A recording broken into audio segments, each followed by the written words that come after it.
Welcome back, fam. This is MMA John. You can call me G. The week break is over. I hope you enjoyed your 4th of July weekend, but we got some fights to talk about. UFC 329 is this weekend, and Conor McGregor is back finally after 5 years. This card is about to be a banger. Let's jump straight into it. Now, first fight up, we got Durden versus Alejandro Costa. Now, this is a flyweight matchup that came together on short notice due to Ode Osborne pulling out due to injury. Now, in this fight, Costa does enter momentum with a quick knockout over Matt Snell, while Durden, on the other hand, is coming off a much-needed win against Jafil Fijo after snapping a 4-fight losing skid. That dude was not looking good for a while. He still really doesn't look good. But anyway, Cody Durden, elite chain wrestling, strong pace over 3 rounds, solid experience against high-level competition for sure. And as for Alejandro Costa, better striking, better hands, faster hands, knockout power, and definitely a dangerous submission game. Now, I'm not going to lie, Alejandro Costa in his current form is currently very hard to ignore. And statistically, this is a bad matchup for him.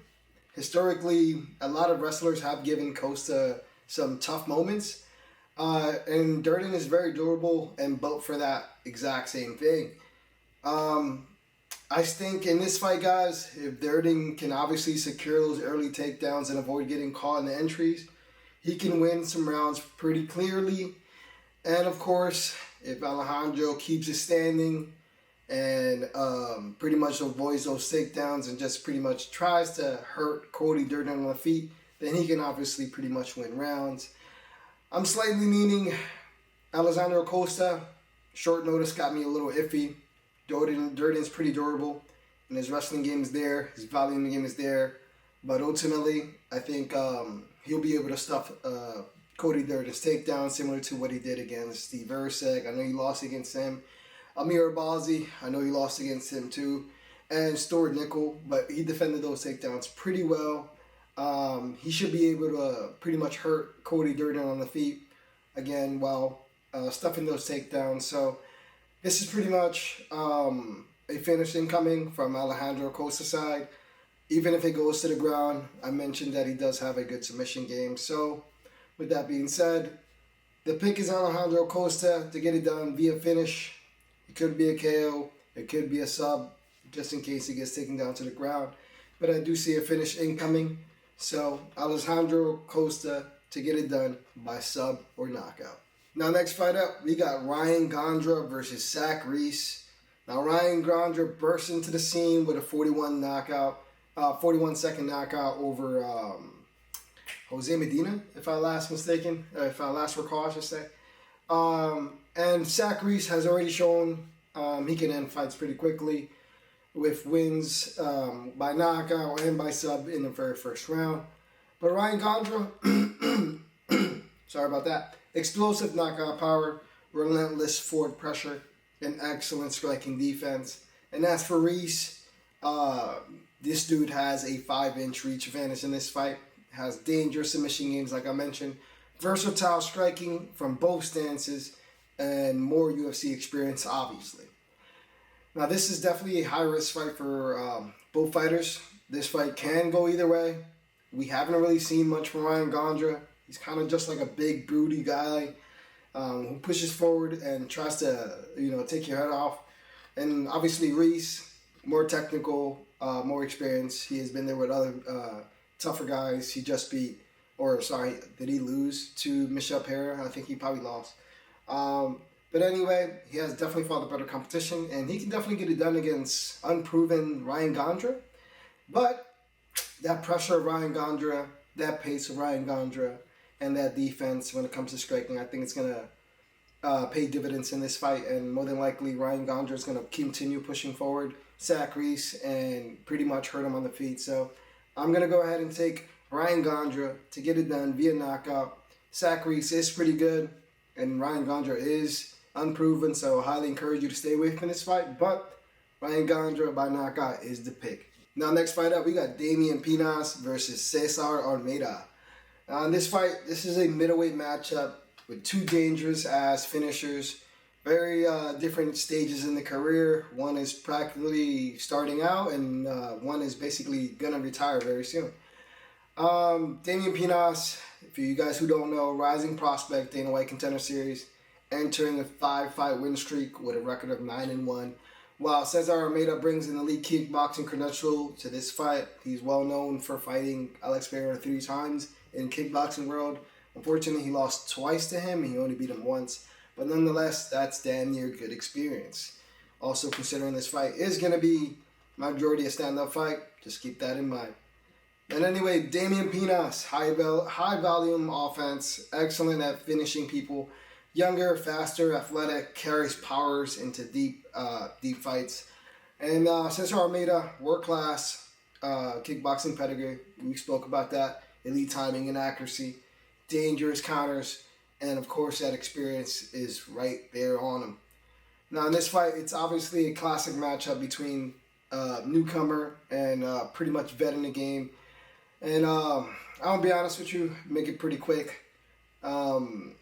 Cesar Almeida can definitely win here if he keeps it technical. But similar to the Ryan Gandra breakdown, Pinas and that forward pressure of his and that power and that youth and that athleticism is going to catch up to Cesar Almeida. And Pinas is going to hurt him on the feet. This fight's not going to the ground. Pinas could possibly struggle if it went to the ground, but obviously it's a kickboxer he's going against, so this fight's definitely not going to the ground.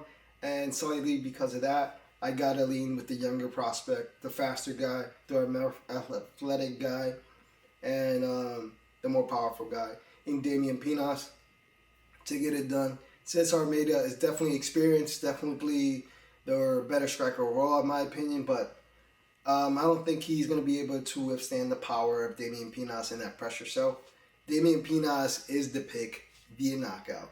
Now, next fight up, we got Tracy Cortez versus Conor Wang. Now, this isn't going to be an easy fight for any of them.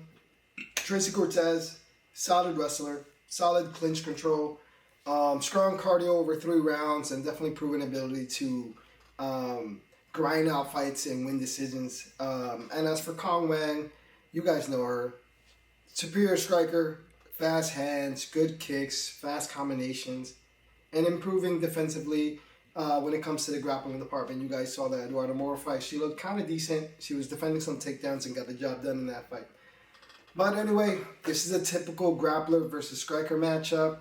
Wang is clearly the cleaner striker and could have success early if she maintains her distance. But however, obviously, if Tracy Cortez takes her to the ground and uses her wrestling to pressure Conor Wang, this could be interesting. But who knows? If Cortez stays consistently pushing her forward and grinding her out, maybe using the cage, and maybe she can probably strike with her very so little, but using her striking to set up those grappling exchanges, to set up those takedowns, should be the path to victory for Tracy Cortez. But let's see what happens. I definitely expect Wang to win early, maybe win the first round, but once Tracy Cortez settles in and is able to maybe take her down 1 time, 2 times on the ground and gain control time while down there, or maybe possibly hurt her, fatigue her, Conor Wang is in for a treat. I don't think Conor Wang is going to be able to keep up that pace for over 3 rounds if, of course, Tracy Cortez uses her grappling in this fight. So I'm going to go ahead and lean Tracy Cortez to get it done via decision. Low confidence. This is going to be a tight fight. But anyway, Tracy Cortez to get it done by decision.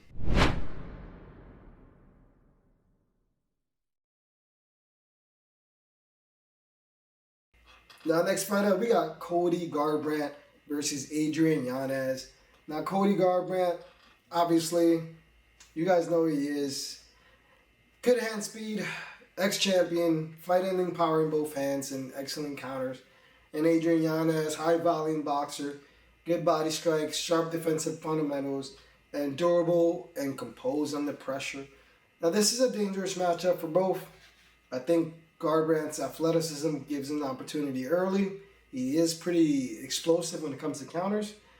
I do think if he stays disciplined, he can definitely win rounds, but I'm obviously concerned of Cody's chin. I know he hasn't been knocked out in quite a few years, but obviously one can't forget that chin of his. He has been dropped multiple times. And Adrian Yanez is very durable, very technical, and has power in those hands. So you guys know the pick. We can't pick Cody Garbrandt, the big 2-6.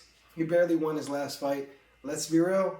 So the pick's going to be Adrian Yanez to get it done. And we're going to pick Adrian Yanez to get it done via knockout. I see him finding that chin of Cody's in the second or third round and putting Cody's lights out. I know Cody does tend to like run around and avoid fighting in general, but I do think Adrian Yanez is going to use that technical ability of his to pretty much circle him out and land that big blow and sending Cody Garbrandt to the ground. But again, who knows? Cody Garbrandt can land a lucky shot, right? But anyway, Adrian Yanez is going to be the pick. We're not picking Cody in 2-6. Adrian Yanez by knockout. Next fight up, we got Steveson versus Elijah Ellison. I'm not going to waste your time here. The lines are pretty ridiculous in this fight. Minus 3,000, minus 2,800, whatever you want to call it, versus the 1,200 of Elijah Ellison. For those who don't know, Steveson, he's an American wrestler, a pretty good one, and he's going to knock out Elijah Ellison in the very first round. So I'm not going to waste your time with this breakdown. Steveson should get it done via knockout and probably under half a round. So if you're looking for a good bet prop, check that one out. But obviously, anything else is pretty much going to be too chalky. Steveson by knockout, very first round, under 2 minutes, 2 minutes and a half. He's going to get it done. This fight's kind of pointless. Now, next fight up, we got Robert Whittaker versus Nikita Krylov. Now, this one should be a banger. We got former middleweight champion Robert Whittaker moving up to light heavyweight for the very first time, and he's going against the unpredictable Nikita Krylov. Now, Robert Whittaker, you guys know who he is, or should know who he is. Elite fight IQ, outstanding takedown defense, fast hands, good footwork, excellent counter, striking, and of course, championship experience. And of course, for Nikita Krylov, dude's huge. Size advantage, he has it. Dangerous in submissions, high finishing rate. Constantly moves forward and has power in both hands and legs.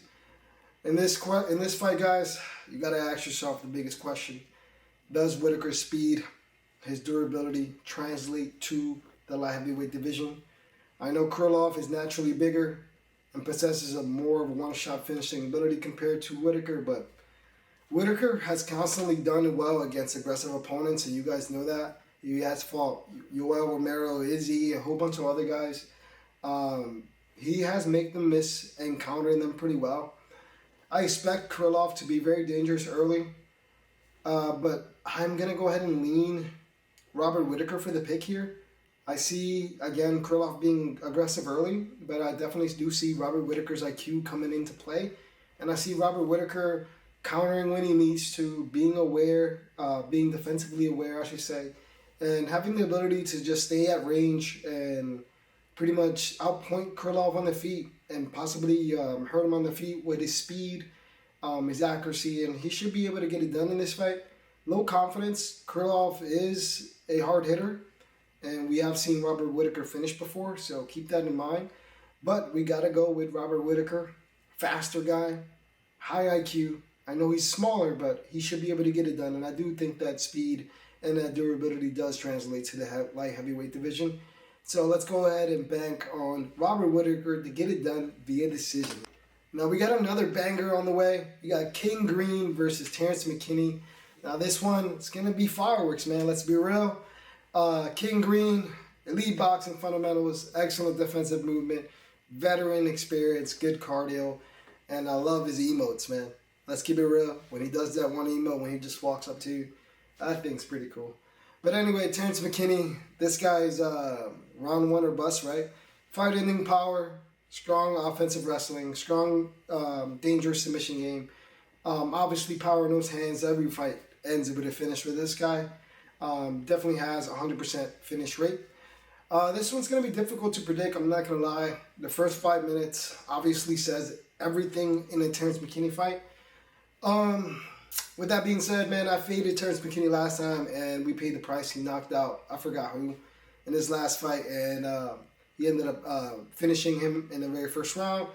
But this time around, I know McKinney's incredibly dangerous, but I can't ignore how Green has been looking despite his age. I know he's 39 years old, and Terrence McKinney going against a 39-year-old not named Bobby Green. Of course, I would pick Terrence McKinney to knock him out or sub him, but this is King Green we're talking about, and I like the way he's been looking lately, and I don't think Terrence McKinney will be able to finish him in the very first round.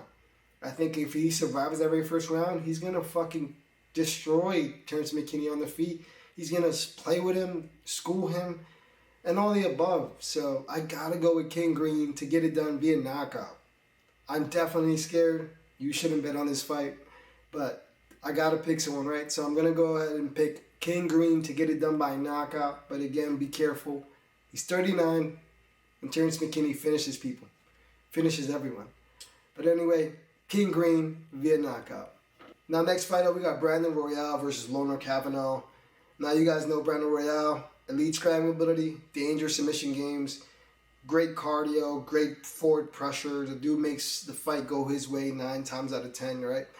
And of course, Whittaker Kavanagh, excellent footwork, sharp countering ability, strong fight IQ, and of course, confidence is through the rails after beating Brandon Moreno his last time out. This is definitely a difficult fight to predict. The fight can go either way. If Royval makes it messy, I can see him capitalizing in that. But of course, if Whittaker keeps it technical, keeps his range, he's going to outclass Brandon Royval pretty easily, in my opinion. But again, this fight can go either way. But I'm going to go ahead and slightly lean Whittaker Kavanagh. I think he has all the skill sets to pretty much outstrike Brandon Royval over 3 rounds, as long as his cardio stays good, as long as Brandon Moreno doesn't push the pace, I guess, too much for Whittaker Kavanagh to kind of fatigue and lose those second or third rounds. I got faith in Whittaker Kavanagh. His striking was crisp.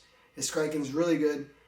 He should be able to just pretty much outpoint Brandon Royval on the feet and edge out a decision victory. And he also has the potential to finish him, assuming he lands enough volume and damages Brandon Royval's face. So I'm going to go ahead and pick Whittaker Kavanagh to get it done via decision. Next fight up, we got Sandhagen versus Mario Bautista. Now, this is a rematch. Sandhagen did beat him back in 2019 via sub. Mario Bautista was making his debut back then. And obviously, things are a lot different now. Mario Bautista is definitely a lot better than what he was before. And so is Sandhagen, let's be real. This fight is definitely a difficult one to predict. But I got to go ahead and lean my guy, Sandhagen. I do think Mario Bautista is going to have success early. But once Sandhagen figures you out, I think it's wraps after that. If Mario Bautista isn't able to clinch control, use the cage, take Corey down, he's in for a long 15 minutes where I see Sandhagen just pretty much outpointing him and outstriking him on the feet, possibly even subbing him if he gets to the ground via a Mario Bautista takedown. But anyway, if the fight stays standing majority of the time, I do see Sandhagen winning. If it goes to the ground, I do think Sandhagen is going to manage to get up. If not, sub him on the ground.